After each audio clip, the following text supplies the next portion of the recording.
ہمارے ملک میں آئے دن ایک ہجوم اٹھتا ہے اور کسی پر توہین مذہب کا الزام لگا کر اسے زد و کوب کرتا ہے یا قتل کر دیتا ہے۔ اس کی کیا وجہ ہے اور آخر یہ سلسلہ رکتا کیوں نہیں ہے؟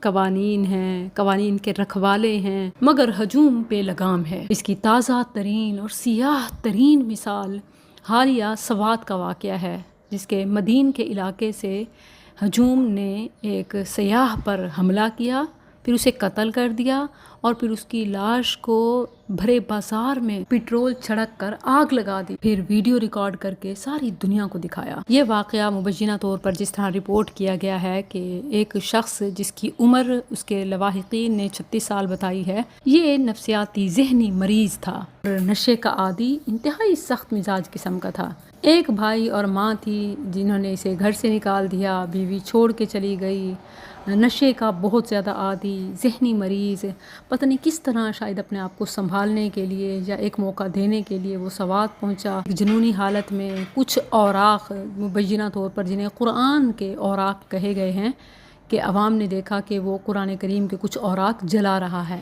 تو انہوں نے آؤ دیکھا نہ تاؤ، یعنی وجہ جاننے کی، اسے پوچھنے کی، اسے چیک کرنے کی، مطلب مکمل واقعے کے پس منظر کو دیکھنے کی زحمت تک نہ کی کہ اس پر دھاوا بول دیا۔ اور وہ ایک ہوٹل میں مقیم تھا۔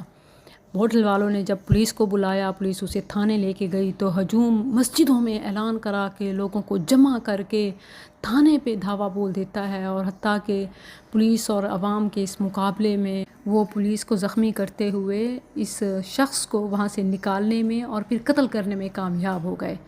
اور اس دوران میں ظاہر ہے کہ کئی لوگ زخمی بھی ہوئے، پولیس والے بھی، عام عوام بھی، لیکن بالآخر اس پر پٹرول چھڑک کر آگ لگا دی اور اس کی ویڈیو تک اپلوڈ ہوئی۔ اس سارے سینیریو میں نقصان کس کا ہوا؟ ملک کا، امت کا، لوگوں کا۔ اب مذہبی لحاظ سے دیکھیں تو شریعت اس کی ہرگز اجازت نہیں دیتی کہ ایک مجنون کو، ذہنی مریض کو کسی قسم کی کوئی سزا دی جائے۔ عوام کو سزا دینے کا تو کوئی اختیار، کوئی چانس، جواز ہے ہی نہیں۔ یہ تو اہل اقتدار کا اور حکومت کا کام ہے۔ سوال یہاں اٹھتا ہے، یہ جو میں نے شروع میں عرض کی تھی، کہ آخر اس کی وجہ کیا ہے کہ ایک کے بعد ایک آئے روز واقعات بڑھتے جا رہے ہیں؟ وجہ یہ ہے کہ ملک میں جنگل کا قانون ہے۔ ریاست اپنی رٹ قائم کرنے میں ناکام ہو چکی ہے۔ علماء لاکھ سمجھائیں کہ عوام کو قانون اپنے ہاتھ میں لینے کی اجازت نہیں، کوئی مسلمان انفرادی طور پر کسی کو کوئی سزا نہیں دے سکتا، ہم لاکھ سمجھائیں، یہ فرق نہیں پڑے گا جب تک کہ حکومت اپنی ذمہ داری پوری نہیں کرے گی۔ یہی بیسکلی وجہ ہے کہ آپ دیکھتے نہیں کہ لوگ اپنے مجرم کو، چور ڈکیت کو خود پکڑ کر سزا دینا زیادہ پسند کرتے ہیں، وجہ اس کی کہ اس کو پولیس کے حوالے کریں۔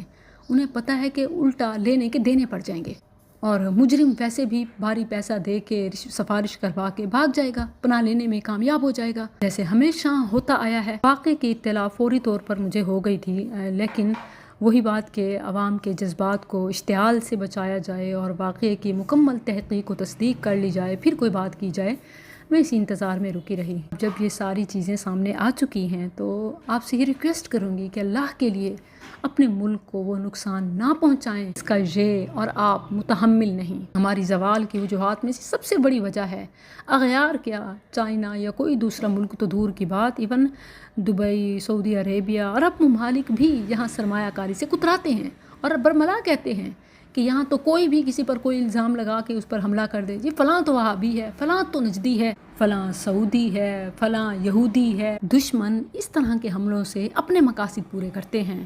ایسی سوچ اور ایسے لوگوں کا اس امت سے، اس ملک و ملت سے کوئی تعلق نہیں ہے۔